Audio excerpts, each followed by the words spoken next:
안녕하세요. 중국의 아름다운 여행지와 역사, 문화를 알기 쉽게 소개해드리는 뚱딴지 채널입니다.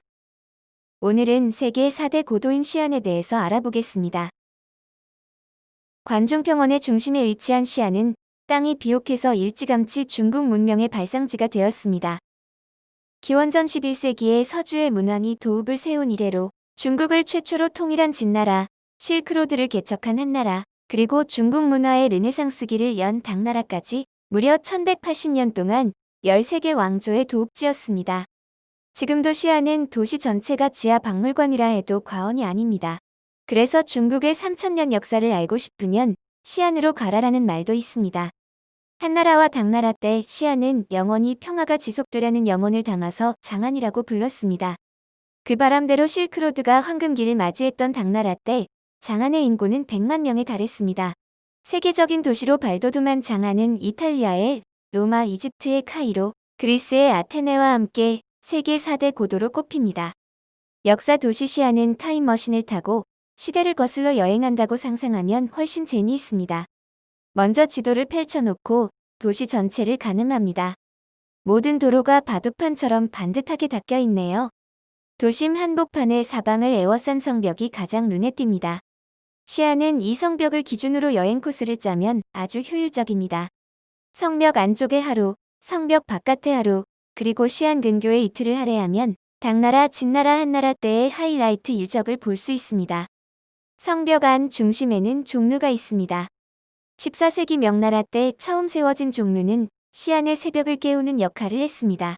종루에 걸린 종을 타종하면 밤새 닫혀 있던 성문이 일제히 열리고 사람과 마차가 통행을 시작합니다. 지금도 종루는 시안 도심의 랜드마크로 꼽힙니다.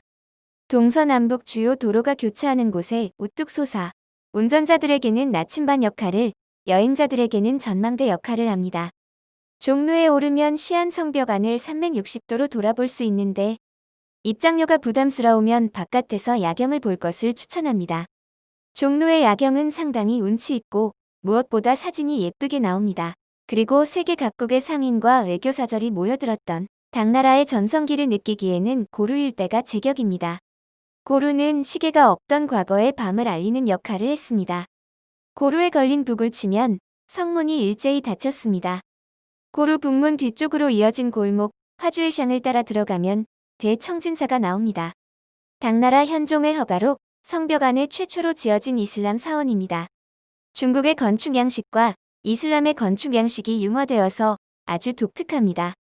사원 입구에 국화와 연꽃을 새긴 중국식 영벽이 사원 내부가 보이지 않도록 가리고 있는 모습은 흡사 불교 사원 같습니다. 신발을 벗고 본전에 들어서면 비로소 이슬람 사원에 왔구나 하고 실감이 납니다. 벽면의 코란과 천정의 그림에서 이슬람 색채가 느껴집니다. 푸른 양탄자 위에 무릎을 꿇고 앉아 기도하는 사람들의 대부분이 이 지역 회족입니다. 대청진사 일대가 바로 이슬람교를 믿는 회족의 심장부입니다. 대청진사에서 큰 길을 따라 양쪽으로 시장이 이어지고 시장에는 양꼬치를 비롯한 회족이 운영하는 식당이 쭉 이어집니다. 식당마다 하얀 모자를 쓰고 왔다 갔다 하는 남성들이 전부 주방장 같지만 그냥 회족입니다. 생김새는 한족과 잘 구별되지 않는데 이 하얀 모자가 무슬림이자 회족을 상징합니다. 회족은 실크로드를 따라와 중국에 정착한 아라비아인들이 한족과 결혼해서 태어난 혼혈로 1000년이 넘게 이 땅에 정착해 살아가고 있습니다. 특정한 자치구나 자치주가 아니면서 이렇게 한 소수민족이 도시 한복판을 차지하고 거주하는 대도시는 매우 드뭅니다. 회족거리에 들어서면 카이자이라는 두 글자가 눈에 띕니다.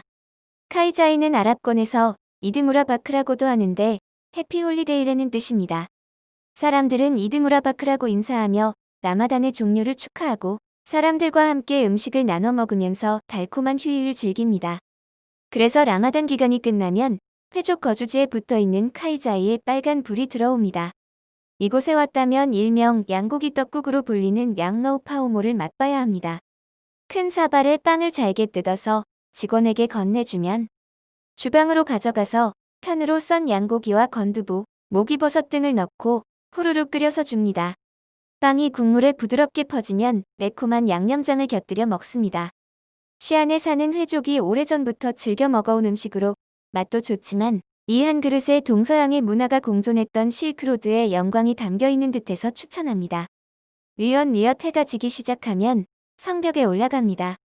당나라 때 축조했던 성벽은 당나라가 멸망하면서 파괴되었고 명나라 때 방어체계 구축을 목적으로 다시 성벽을 쌓았습니다. 그러나 그것마저도 무너져서 현재의 성벽은 1980년대부터 20년에 걸쳐서 복원했습니다. 지금은 성문이 18개나 있지만 과거에는 동서남북에 각각 하나씩 있었습니다. 4개의 문 가운데 실크로드로 가는 길목이었던 서문과 싸움이 잦아서 도성을 수호하기 위해 철저히 방어해야 했던 북문이 가장 중요했었습니다. 요즘은 여행자들에게 성벽은 자전거 하이킹 코스로 인기예요. 전체 길이는 약 14km이며 성벽의 폭이 2차선 도로보다 넓어서 자전거를 타고 달리기 좋습니다. 해질녘 성벽에서 바라보는 노을과 빛바랜 성벽이 둘러싼 도시에 쏟아지는 붉은 빛이 오래도록 기억에 남습니다. 다음 편도 시안에 대해서 더 재미있는 주제로 찾아오겠습니다. 그리고 좋아요와 구독 부탁드립니다.